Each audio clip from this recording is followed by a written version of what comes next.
दरूद व सलाम सय्यदुल मुरसलीन रहमतुल लिल आलमीन शफीउल मुज़निबीन खातमुन नबिय्यीन सय्यदुस सकलैन इमामुल मुरसलीन शफीए आज़म रसूल अकरम रहमत आलम नबीउल अरब वल आजम हबीब किबरिया अशरफुल अंबिया सय्यदुल अंबिया शफीए महशर साक़ी कौसर आक़ाए नामदार मदीना का ताजदार आफ्ताब नबूवत फ़ख्र मौजूदात सय्यदुल मखलूक़ात हज़रत मुहम्मदुर रसूलुल्लाह सबाई मोहब्बते आबार पढ़ें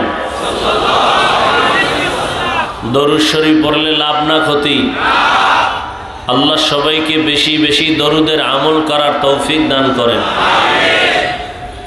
हजरत उलामाए केराम आलोचना करेছেন इंशाअल्लाह आज के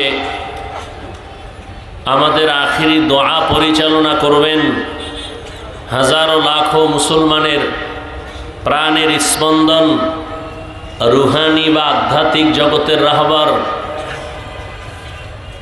हजरत पीर साहेब हुजूर चरमोनाई इंशाअल्लाह आमरा शेष दोया करे जाबो कि सबाई नियत करा जाए ना आमी आपनादेर दोया नेওয়ার জন্য हाजिर হয়েছি এবং সংক্ষেপ দু চারটি কথা বলার নিয়তে কোরআনে হাকিমের এক আয়াতে কারিমা তিলাওয়াত করেছি নবীজির হাদিস থেকে এক টুকরো হাদিস পড়েছি ইখলাসুল রুহানিয়তের সমন্বয়ে সহি নিয়তে সহি তরিকায় সহি কিছু কথা আমাকে বলার মতো আপনাদেরকে শুনবার মতো দয়াময় আল্লাহ তৌফিক দান করেন আমিন। ওয়া আম্মা মান খাফা মাকাম রাব্বিহি ওয়া নাহান নাফসা আনিল হাওয়া আল্লাহ বলেন দুনিয়াতে যারা আল্লাহর আদালতে দাঁড়ায়া হিসাব দেওয়ার ভয়ে নিজেকে গুনাহ থেকে বাঁচাবে ফাইন্নাল জান্নাতা হিয়াল মাওয়া আল্লাহ তাদেরকে অবশ্যই স্থায়ী শান্তির ঠিকানা দিবেন জান্নাত। নবীজি বলেন আলা কুল্লুকুম রাইন সাবধান হে উম্মত তোমরা প্রত্যেকেই দায়িত্বশীল অকুল্লুকুম মাসউলুন আন রাইয়াতিহি আল্লাহর আদালতে দায়িত্বের কারণে জবাবদিহিতার কাঠগড়ায় দাঁড়াতে হবে পালাবার কোনো উপায় নাই। সাহাবী প্রশ্ন করলেন ইয়া রাসূলুল্লাহ কে দায়িত্বশীল কার উপর? নবী বললেন অধীনস্থদের যিনি গার্ডিয়ান হবে কর্তা হবে তিনি অধীনস্থদের জন্য দায়িত্বশীল। প্রত্যেক সন্তান পিতামাতার অধীন সন্তানের জন্য মা বাবা দায়িত্বশীল। প্রত্যেক স্ত্রী স্বামীর অধীন প্রত্যেক স্ত্রীর জন্য স্বামী দায়িত্বশীল। প্রত্যেক ছাত্র শিক্ষকের অধীন প্রত্যেক শিক্ষক ছাত্রদের জন্য দায়িত্বশীল। একজন ওয়ার্ডের মেম্বার ওয়ার্ডের দায়িত্বশীল, চেয়ারম্যান ইউনিয়নের দায়িত্বশীল, সরকার দেশের দায়িত্বশীল, মসজিদের ইমাম ও খতিব মুসল্লিদের দায়িত্বশীল, গোটা উম্মতে মুহাম্মদীর জন্য উলামায়ে কেরাম দায়িত্বশীল। আর একজন সাহাবী বললেন ইয়া রাসূলুল্লাহ আমার অধীনেও কেউ নাই আমিও কারো অধীনে না আমি একা আমার দায়িত্ব কি? নবীজি বললেন আপনার অঙ্গ প্রত্যঙ্গ যে আছে এই অঙ্গ প্রত্যঙ্গের আপনি দায়িত্বশীল। কিয়ামতের ময়দানে আল্লাহর আদালতে দাঁড়ায়া জবাব দিতে হবে দুটো হাত দিছিলাম যে ডিউটির জন্য পালন করেছে কিনা, দুটো চক্ষু দিছিলাম যে ডিউটি পালন করার জন্য সেই চোখ ডিউটি পালন করলো কিনা, দুটো হাত দিছিলাম পা দিয়েছিলাম কান দিয়েছিলাম ডিউটির জন্য এই ডিউটি পালন করলো কিনা। আমাদের এক হাতে আঙ্গুল কতটা? এক একটা আঙ্গুলের দাগ আছে কয়টা? টোটাল 5 আঙ্গুলে কত দাগ? এই দাগগুলো আল্লাহ অনর্থক দেন নাই। বান্দা তুমি 5 ওয়াক্ত নামাজের পরেই ডান হাতের আঙ্গুলের দাগগুলো গুনে গুনে 1 মিনিটের আমল করবা 33 বার সুবহান আল্লাহ, 33 বার আলহামদুলিল্লাহ, 34 বার আল্লাহু আকবার। এরা 1 মিনিটের বেশি লাগে না। তোমার এই আঙ্গুলের দাগগুলোরও ডিউটি আছে। তুমি এই তসবি পড়ো, যদিও ছোট কিন্তু পাওয়ার অনেক বেশি। কিয়ামতের দিন আল্লাহ জিজ্ঞাসা করবে, ডিউটি পালন করছো? তো অনেক গুনাহগারেরা আযাবের ভয়ে মিথ্যার আশ্রয় নিয়ে বলবে হ্যাঁ করেছে। তখন আল্লাহ জবান বন্ধ করে হাতকে বলবে, এই হাত কথা বলো, চোখ কথা বলো। আমাদের আপনাদের হাত কি কথা বলতে পারে? বলেন বলেন, পারে না। তা আল্লাহ বলবে হাত কথা বলে, এটা কেমনে হবে? এখান থেকে একটা মূলনীতি মনে রাখতে হবে। দুনিয়ার বিবেক আর মানুষের ব্রেন যেটাকে বলে অসম্ভব হবে না, আকীদা রাখতে হবে সেই অসম্ভব কে সম্ভব করার ক্ষমতা আছে কার? দুনিয়ার মানুষ বলে এটা অসম্ভব, আমার রব বলেন আমার কুদরতের দ্বারা সম্ভব। মরা গাছে কথা বলতে পারে না, এটাই সত্য। আমার আল্লাহ বলেন আমার কুদরতে পারে। দুধের বাচ্চা কথা বলতে পারে না, এটাই সত্য। আমার রব বলেন আমার কুদরতে ক্ষমতায়। আল-ইয়াওমা নাখতিমু আলা আফওয়াহিহিম ওয়া তুকাল্লিমুনা আইদিহিম ওয়া তাশহাদু আরজুলুহুম বিমা কানু ইয়াকসিবুন। দস্তগোয়াদ মঞ্চুনি দুজদিদাম লব্বগোয়াদ মঞ্চুনি বসিদাম চশমগোয়াদ চিদাম গমজাহারাম গোশগোয়াদ চিদাম সমরুল কালাম। হাত কথা বলতে পারে না, এটাই বাস্তব। কিন্তু আমার রব যখন আদেশ দিবেন সাথে সাথে হাত কথা বলা শুরু করবে। দুনিয়ার মানুষ যেটা বলে অসম্ভব হবে না, আমার রব বলেন এটা সম্ভব, এটা হবে। এ পাওয়ার কার? এই বিশ্বাস যদি আমার দেশের টুপিওয়ালারা সবাই রাখেন, তাহলে কোনোদিন ওলিয়া উলিয়ার বিরুদ্ধে কথা বলবে না। আমাদের সমাজে তো এখন ওলিয়া উলিয়ার বিরোধিতাও চলছে। হ্যাঁ, আমি সারা দেশে চ্যালেঞ্জ দিয়া বলি, যারা বলে আমরা ওলি মানি না, আউলিয়া মানি না, এরা কোরআনও মানে না, হাদিসও মানে না। এরা হক না বাতিল? এদেরকে যারা বাতিল বলে না তারাও বাতিল।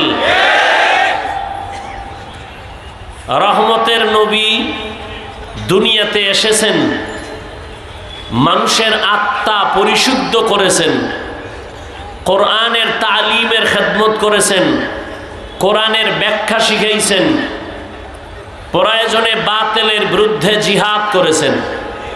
করেন নাই? কথা বলেন না কেন? তাহলে একটা স্টুডেন্ট স্কুল কলেজে পড়ে 10টা সাবজেক্টের উপরে পরীক্ষা হয়। কেউ যদি 9 সাবজেক্টের মধ্যে 100 করে পায় নাম্বার, এক সাবজেক্টে নাম্বার 20, গোল্ডেন এ প্লাস না ফেল? কোন সাবজেক্টে 100 নাই, কিন্তু প্রত্যেক সাবজেক্টে 33। বলো, ঠিক ইসলাম এরকম। শুধু দাওয়াত এটাই ইসলাম না, শুধু জিহাদ এটাই ইসলাম না, শুধু তাসকিয়া আত্মা শুদ্ধ করা এটাই ইসলাম না, শুধু তালিম ও তারবিয়াত এটাই ইসলাম না। তা ব্যবধানটা কি? এটা ইসলাম কথাটা এমন না, বলতে হবে এটাও ইসলাম। কি এটা ইসলাম না এটাও ইসলাম? যদি বলে তাবলিগ দাওয়াত এটা ইসলাম, তাহলে বাকিগুলো বাদ। আর যদি বলে না তাবলিগ এটাও ইসলাম, তার মানে আরো যা আছে এর মধ্যে এটাও আছে। কথা বুঝেননি? তাহলে ব্যবধান কি? স্বরে ও আর রশ্মি। এজন্য এটা ইসলাম না, এটাও। কেউ বলবে তাসকিয়া, আত্মা শুদ্ধি করা, এটাও ইসলাম। হ্যাঁ না, এটাই ইসলাম। হ্যাঁ, এটা ইসলাম বলার অধিকার রাখে সে যার মধ্যে দাওয়াত ও তাবলীগেরও খেদমত আছে, যার ভেতরে তালিমের খেদমত আছে, তেলাওয়াতের খেদমত আছে, জিহাদেরও কাজ আছে, সবগুলো যার আছে, সে বলতে পারে এই সবগুলোর নাম ইসলাম। তো বাংলাদেশের ভেতরে আমাদের কিছু আল্লাহর বান্দাদের মাঝে জিহাদ আছে, দাওয়াত ও তাবলীগের খেদমত নাই। কিছু আল্লাহর বান্দার মধ্যে কিছু আছে, কিছু নাই। আল্লাহর উপরে ভরসা করে বলা যায় চরমনের মধ্যে সব আছে, আলহামদুলিল্লাহ। জিহাদের ময়দানে আছে না নাই? দাওয়াতের ময়দানে আছে না নাই? তালিমের ময়দানে আছে না নাই? বৈষম্য বিরোধী ছাত্র জনতার আন্দোলন অগ্রণী ভূমিকা পালন করেছেন নায়েবে আমিরুল মুজাহিদিন মুফতি সৈয়দ মোহাম্মদ ফয়জুল করিম। অস্বীকার যে করবে সে জমিনের নিকৃষ্ট তাজা মুনাফিক। শুধু তাই না, এর সাথে দেশের উলামায়ে কেরাম, ছাত্র সব ময়দানে অবতীর্ণ হয়েছেন, প্রমাণ করে দিয়েছেন ছাত্র জনতা, তোলাবা, উলামা ময়দানে আসার দ্বারা বিজয়ের চাঁদ উদিত হয়েছিল। কথা ঠিক? এ উলামায়ে কেরাম এ জাতিকে ব্যবহার করে কোনো স্বার্থ চায় না, এ কারণে আন্দোলন করছেন। বলে নাই আমগো ক্ষমতায় বসাও, উপদেষ্টারা নেমে যাও, বলছেন? কিন্তু বলছেন কি, জুলুম করলে আবার আন্দোলন হবে। জালেমকে কোনো ছাড় দেওয়া যাবে না। যুবকরা ভয় পাও, যুবকের ভয় পাওয়ার তো কিছু নাই। আবার কাফনের কাপড় হাতে নাও, যুবক তোমার রক্ত সঠিক পথে ব্যয় করো, চান্দাবাজার ধান্দাবাজের পেছনে ব্যয় করিও না। তুমি যার পেছনে ঘুরে দাড়ি কাটছো, নামাজ ছাড়ছো, যার পেছনে ঘুরে এরা সব চান্দাবাজার ধান্দাবাজ। এই চান্দাবাজার ধান্দাবাজি বাদ দিয়া একমাত্র তোমার কলিজার বন্ধু উলামায়ে কেরাম, তাদের পেছনে সময় লাগাও। এই জাতিকে নিয়ে উলামায়ে কেরাম যেই পরিমাণ ভাবেন, এই ভাবনাটা কেউ ভাবে না। সবাই নিজের চেয়ার নিয়ে ভাবেন, দল নিয়ে ভাবেন, উলামায়ে কেরাম গোটা উম্মত নিয়ে ভাবেন, জাতি নিয়ে ভাবেন। খুব সতর্ক, সাবধান। এক সুন্দরী মেয়ে, কি সুন্দরী রূপসী চেহারাওয়ালি মেয়ে রাস্তা দিয়া যাচ্ছে, এক যুবক তাকে ইফটিজিং করতেছে। তো যুবতী মেয়েটা বলে, এই যুবক, তোর কি ক্ষতি করলাম, তুই আমাকে ডিস্টার্ব করো কেন? কয়, তুমি আমার ক্ষতি করো নাই, তুমি এত সুন্দরী কেন? এটাই তোমার কাল।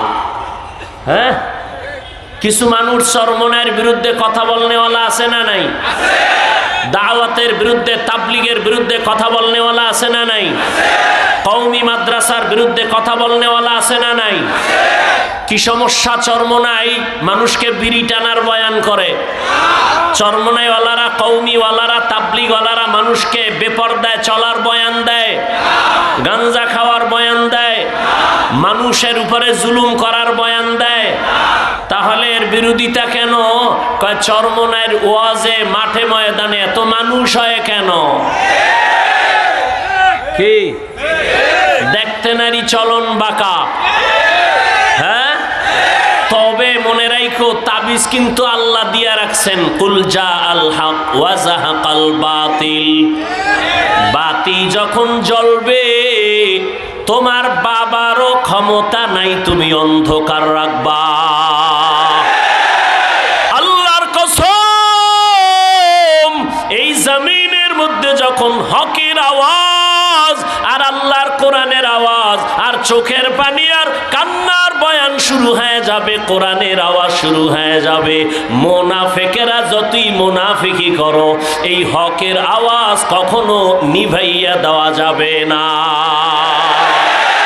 তুকু যাও সুন্নতে আহমদ কুজাবা মুহাম্মদ কেবুয়াদ নিসবতরা মান আহাব্বা সুন্নতি কৌলে রসুল মজদায়ে কানা মাই হাম কুন কবুল। জাফলং ঘুরতে যাও, কক্সবাজারে যাও, আনন্দ ভ্রমণ করো, যাও একবার ঘুরতে ঘুরতে চরমনাই যাইয়া দেখিও এত মানুষ কেন সেখানে দৌড়ায়। এরা টাকার পেছনে দৌড়ায় না, ক্ষমতার জন্য এরা লালায়িত না। হ্যাঁ, ক্ষমতা যাব, কারণ ইসলামের চেয়ার যদি কোনো ধান্দাবাজার চান্দাবাজেরা দখল করতে চায় সেখানে কোনো মুমিন তাকাইয়া চুপ থাকার অধিকার না। শাহজালাল আপনাদের কলিজা কি? শাহজালাল রহমতুল্লাহ আলাই গৌর গোবিন্দের মোকাবেলায় বেতের বাড়ি লাগে নাই, তাহাজ্জুদের নামাজ আর কান্না আর ফজরের আজান কি ফিডাফিডি করছে? খুনাখুনি, রক্তের বন্যা। হ্যাঁ, প্রয়োজনে তুমি অস্ত্র ব্যবহার করবা, তবে আগে তোমার বডি থেকে পা পর্যন্ত তুমি মদিনার আদর্শ লাগায়া দাও। এরে নবীর আশিক, মানুষকে যদি ডাকো কল্যাণের পথে আসো, আল্লাহর কসম আমার মদিনাওয়ালা নবীর আদর্শ ছাড়া কল্যাণ হবে না। নবীজির আদর্শ নিয়ে বান্দা তুমি আগাও, কল্যাণ তোমার সামনে সুনিশ্চিত এসে যাবে, কোনো টেনশন নাই।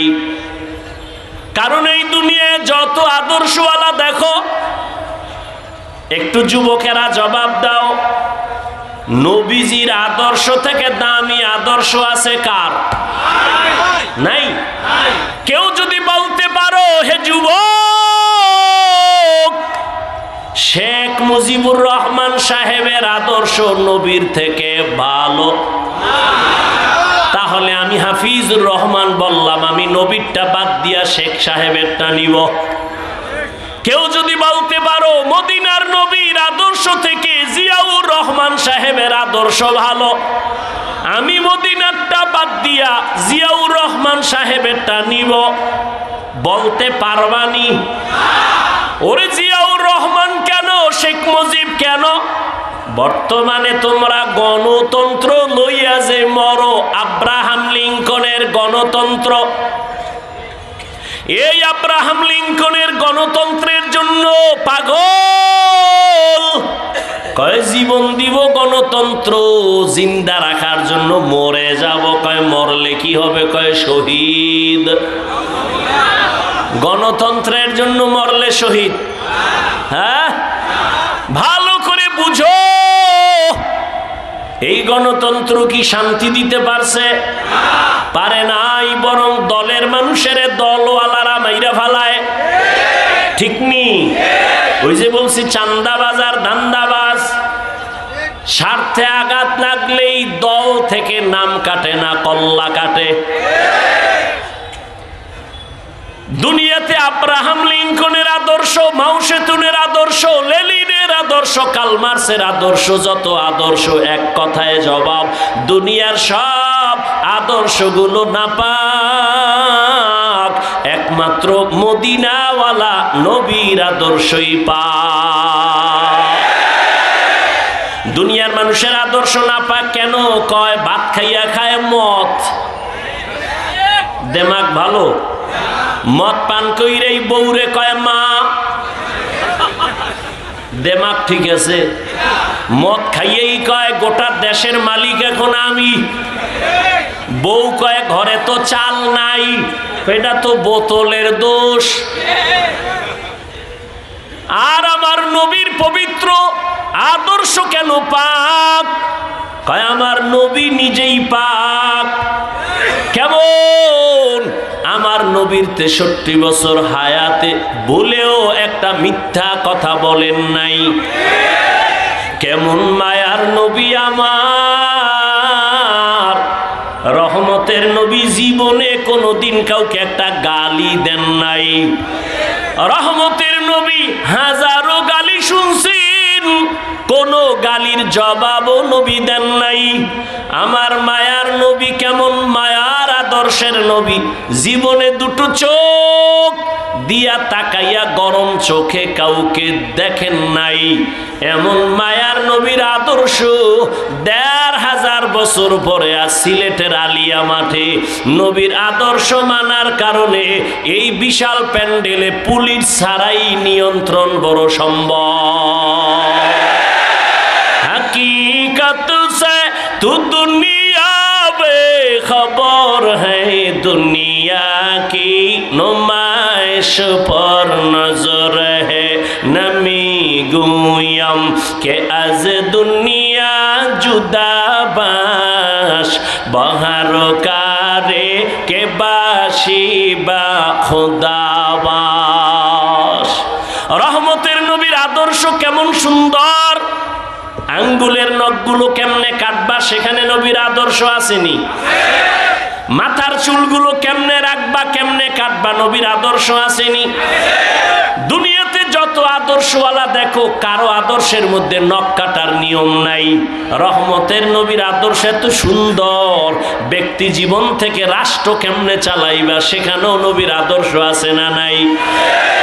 রহমতের নবী কি রাষ্ট্র চালান নাই? আবু বকর সিদ্দিক রাষ্ট্র চালান নাই? আল্লাহ বলেন আমার আদালতে দাঁড়াইয়া হিসাব দেওয়ার ভয়, যারা গুনাহ থেকে নিজেকে বাঁচায় রাখবে এদের দ্বারা কিয়ামতে আমি জান্নাত দিব, আর এদেরকে দুনিয়ায় আমি বাদশাহীর সম্মান দান করব। হর কে দারাত খৌফে হক দর দিল মাদাম, জান্নাতুল মাওয়া দেহাদ ও রামাকাম, জুজবা হকচি জে মখাজ ইনসো জা ফজলে ও আ মস্তে দর জুমলা জাহা। এই সিলেটের যুবকেরা, আওয়ামী লীগে গিয়ে যদি দাড়ি কাটার সুযোগ থাকে, বিএমপিতে গিয়েও থাকে, আবার কোনো ইসলামী দলে ঢুকেও যদি দাড়ি কাটার সুযোগ থাকে, তা আওয়ামী লীগ বিএমপি আর তোমার ইসলাম তো সুরাতে একই হয়ে গেল। তা ইসলামটা কি আওয়ামী লীগের মতো? ইসলামটা কি বিএমপির মতো? আওয়ামী লীগ বিএমপি মহিলা নিয়ে এক চেয়ারে এক লাইনে বসবে, তুমি যদি হুজুরের দাবি কইরা তুমিও বসো তো এক হয়ে গেল। কি ভালো করিয়া বুঝিও, আল্লাহর আদালতে দাঁড়াইয়া হিসাব দেওয়ার ভয় অন্তরে জমা করিয়া রাষ্ট্রের চেয়ারেও যদি বসো। আবু বকর কেমন বসা বসছেন? একদিন আবু বকর খেলাফতের দায়িত্বে আছেন, বিবি সাহেবা বলেন আমার মিষ্টি খাইতে মনে চায়। কি মনে চায়? মিষ্টি খাইতে মনে চায়। তখন আবু বকর সিদ্দিক রাদিয়াল্লাহু আনহু কই আছেন? পুরা দেশের ক্ষমতা তার হাতে। হ্যাঁ, তা আবু বকর সিদ্দিক বলেন, ও বিবি, মিষ্টি খাওয়ানোর টাকা আমার হাতে নাই। রাজনীতি বুঝো, তোমার ধান্দাবাজি আর চান্দাবাজি না, ইসলামের রাজনীতি বুঝো। নাপাক তো কম খাইলা না, আর কত? শিয়ালের হাতে মুরগি রাখছো আমানত, টাইম দিছো 3 দিন, শিয়াল পণ্ডিত কয় দোয়াও চাই মাফও চাই, একদিনও না। জিন্দা কেন মরাও পাইতে না। শিয়ালের হাতে মুরগি দিলে যা হবে, ধর্মের চাবি বেনামাজি সুদখোরের হাতে দিলে তাই হবে। দিছে কারা? জিব্রাইল। কে দিছে? জোরে কও। হ্যাঁ, তোমরা চাপাবাজি করছো, ইসলাম চাই ইসলাম চাই। ভোটের আগের রাতে তাহাজ্জুদের টাইমে বরকতের হাদিয়া খাইয়া সকালে কিবলা ঘুরায় দিছ, ঠিক নি? আল্লাহ হেদায়াত দান করো। এরে যুবক, খাইলেও দিন যায় না খাইলেও দিন যায়, তবে পায় পরে বলি হারাম খাইও না। কয়দিন আর বাহাদুরি করবা? মনে মনে ভাবছিলা এই জীবনে বোধহয় আমার চেয়ার থেকে আর নামা হবে না। আমার মাওলায় যদি কবুল না করে 1 সেকেন্ডও বসার অধিকার থাকে না। ওই আল্লাহ আওয়ামী লীগও গেছে, আল্লাহও গেছে না, আছে? তাহলে চান্দু হিসাব কইরা চইল, পায়ের গিরা গুড়া চুইটা যাইব হঠাৎ কইরা, দেখবা চাকার তলে মাথা ঢুইকে গেছে। মা কইয়াও ডাক দিতে পারবা না, সতর্ক হয়ে যাও। জুলুম কইরো না, মরার আগে বিচার শুরু হয়ে যাবে। আল্লাহ হেদায়াত দান করুন। এরে যুবক, আবু বকর সিদ্দিক রাদিয়াল্লাহু তাআলা আনহু বললেন, মিষ্টি খাওয়ানোর কি নাই? টাকা নাই। কিছুদিন পরে বিবি চুপ হয়ে গেলেন। কিছুদিন পরে আলাদা কিছু টাকা জমাইয়া আবু বকর সিদ্দিক রাদিয়াল্লাহু তাআলা আনহুর হাতে দিয়া কয়, নেন, আপনার যেহেতু টাকা নাই, আমি কিছু টাকা দিলাম, এটা দিয়া মিষ্টি আইনা দেন। আবু বকর কয়, টাকা পাইছো কই? আমনে কইবেন নি বউরে? আপনি মনে মনে কইবেন আলহামদুলিল্লাহ আলহামদুলিল্লাহ। এরকম চুরি করে আইনা দিল, ডবল আলহামদুলিল্লাহ। কি বউ টাকা আইনা দেখ, আরো দিও, বাপের বাড়িটা দে। যৌতুক তো আছেই, সিলেটে যৌতুক নাই। বিয়ার আগে কয়, মাইয়া নিমু বিদেশের ভিসা দিবানি। কয় কে? কয় বিদেশ যামু। বউ কয় থুইয়া যামু। কয় পাহারা দিবে কে? কয় আমার ছোট ভাই। হ্যাঁ, আমি মিছা কথা কই? আল্লাহ হেদায়াত দান করুন। জিন্দেগি মে বন্দগি তু কর নাহি, জিন্দেগি মে বন্দগি তু কর নাহি, জিন্দেগি বে बंदगी शर्मिंदा है, जिंदगी बे बंदगी शर्मिंदा है। यहाँ हम सब मुसाफिर दिल ना लगा, अहले दिल की नजर से रूह करता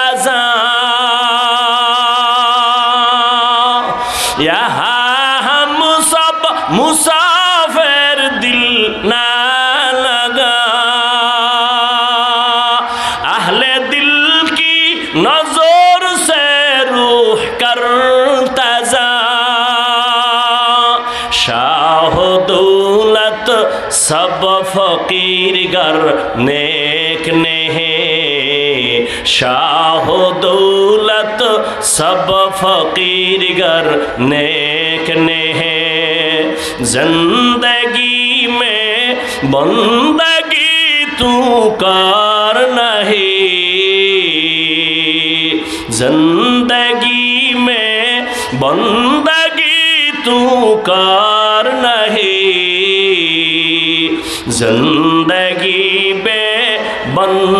जिंदगी शर्मिंदा है, जिंदगी बे बंदगी शर्मिंदा है, जिंदगी में बंदगी कुन बंदगी, बंदगी बे जिंदगी शर्मिंदगी।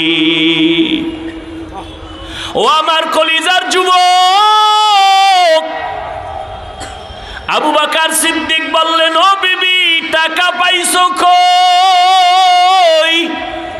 এবার ভালো করে শুনেন, বিবি কয়, আপনি যে রাষ্ট্র চালাইয়া অর্থ মন্ত্রণালয়ের থেকে বেতন নেন, মাসে মাসে ওই বেতন থেকে কিছু কিছু টাকা আমি আলাদা জমাইছি।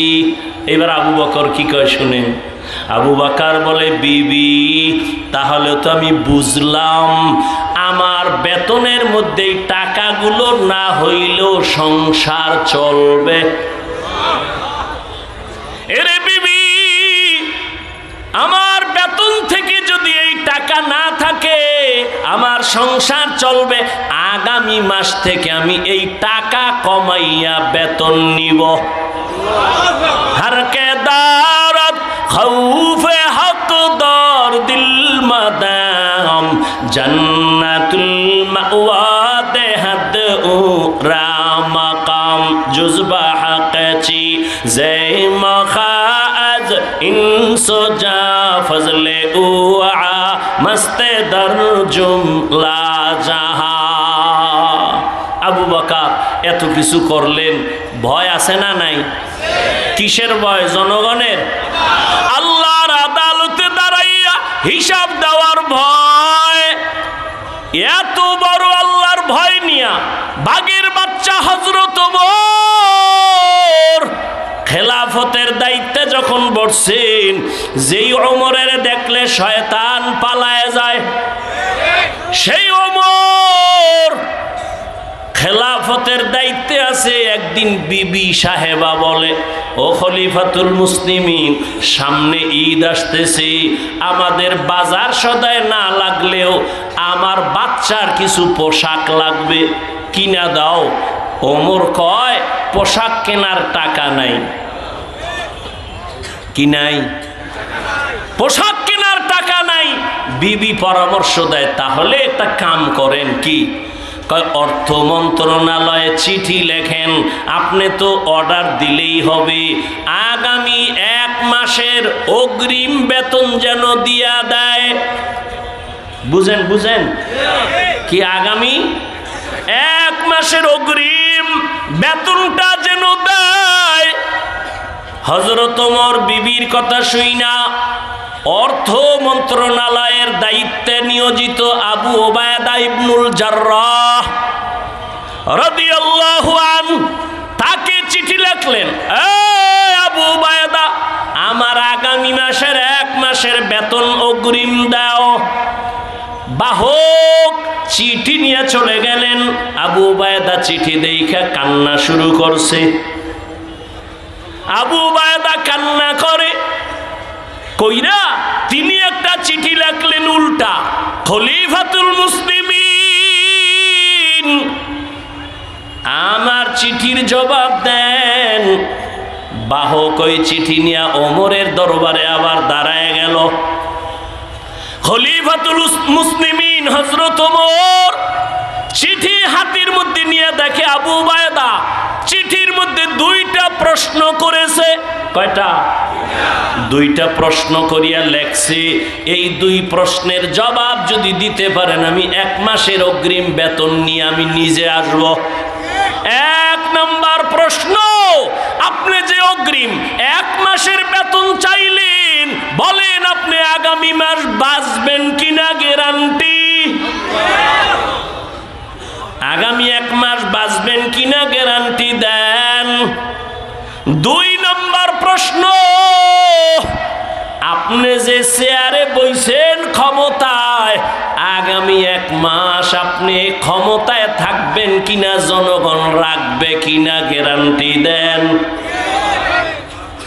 আগামী 1 মাস ক্ষমতার চেয়ারে থাকার গ্যারান্টি আছে? আগামী 1 মাস আপনি ক্ষমতার চেয়ারে থাকবেন না জহুরের আগে ভাগবেন? বলার কোন উপায় আসেনি? ওমর চোখের পানি ছেড়ে কান্না করেন আর বলেন, হে মালিক, এমন আবু ওবায়দা আমার অন্তর চোখ খুলিয়া দিল, তুমি আমারে হেফাজত করেছো। আবু ওবায়দা ইবনুল জাররাহকে তুমি কবুল করে নাও। এটা কেমনে সম্ভব? ক্ষমতায় বইয়া এত ভয় আমার, আল্লাহর আদালতে হিসাব দেওয়ার ভয় যদি থাকে এখনো সেটা সম্ভব।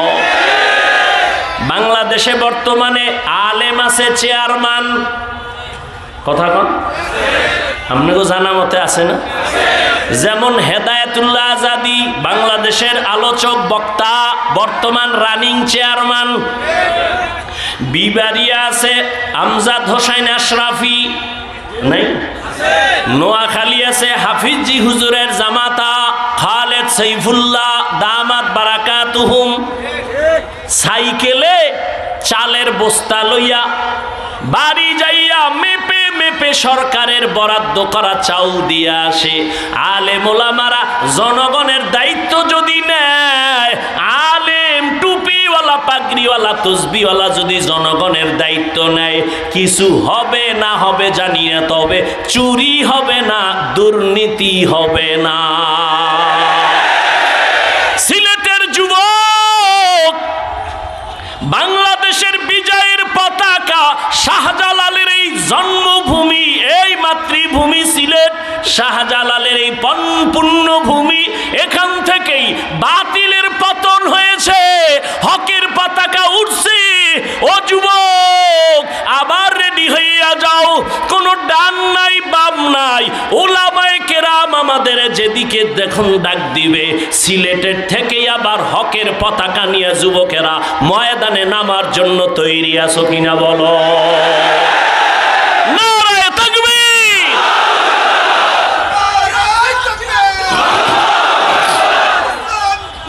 ভাইরা আমার, তৈরি থাকো। ওলামায়ে কেরামের ডাক আসবে, জালেমের বিরুদ্ধে ডাক আসলেই ময়দানে নেমে যাওয়া। মুসলমানের আন্দোলন একবার না বারবার। মুসলমান জীবন একবার দেয় না, বারবার। কোন নেতার জন্য না, ইসলামের জন্য। কি? ইসলামের জন্য। আল্লাহ বুঝার তৌফিক দান করে। وَأَمَّا مَنْ خَافَ مَقَامَ رَبِّهِ وَنَهَى النَّفْسَ عَنِ الْهَوَى فَإِنَّ الْجَنَّةَ هِيَ الْمَأْوَى। আল্লাহর আদালতে দাঁড়াইয়া হিসাব দেওয়ার ভয়, বান্দা তুমি নিজেকে তৈরি করে নাও। জীবনে তো গুনাহ কম করো নাই রে যুবক, এখনো সময় আছে, তওবা করে নবীর আদর্শের মালা গলায় লাগাও। দুনিয়া কিছুই না, কই টাকা, কই বাড়ি, কই গাড়ি, কই বডিগার্ড, সিকিউরিটি গার্ড, কেউ কাজে আসে না। বিপদ কপাল যদি পুইরা যায়, কেউ বাঁচাবার উপায় রাখে না। কিন্তু উলামায়ে কেরামের বন্ধু বানাইয়া চলো, নবীর আদর্শের মালাটা গলায় লাগায়া চলো। দুনিয়াও তোমার জীবন ধন্য, পরকালেও তোমার জীবন ধন্য। এখনো যারা নামাজ পড়তে পারো না, রোজা রাখতে পারো না, আলেমদেরকে বন্ধু বানাইতে পারো না, স্কুলে পড়ো, কলেজে পড়ো, চাকরি করো, ব্যবসা করো, কোনো বাধা নাই। ওখানে থাকিয়াই তুমি নবীর আদর্শের মালা গলায় লাগাও। মা বাবার দোয়া নাও, উলামায়ে কেরামের পরামর্শ নিয়া, তোমার শিক্ষকের দোয়া নিয়ে আগাও। তোমার মতো যুবক স্কুলে পড়ে, কলেজে পড়ে, চাকরি করে, ব্যবসা করে, 5 ওয়াক্ত নামাজি, দাড়িওয়ালা আসেনি? তুমি কেন পারবা না রে বাবা? তুমি যতদিন পর্যন্ত নিজের মধ্যে নবীর আদর্শ নিয়ে আসবা না, ততদিন পর্যন্ত তোমার দ্বারা এই জমিনে নবীর আদর্শ কায়েম হবে না। তুমি যতদিন পর্যন্ত ইসলামের পরিপূর্ণ আমলের মধ্যে নিবা না, তোমার দ্বারা এই জমিনে ইসলামের পূর্ণতা আসবে না। যতই চালাকি করো, আল্লাহ পাক দুনিয়াদার, অন্তর নষ্ট, বেআমল, এদের হাতে ইসলামের পতাকা দিবেন না।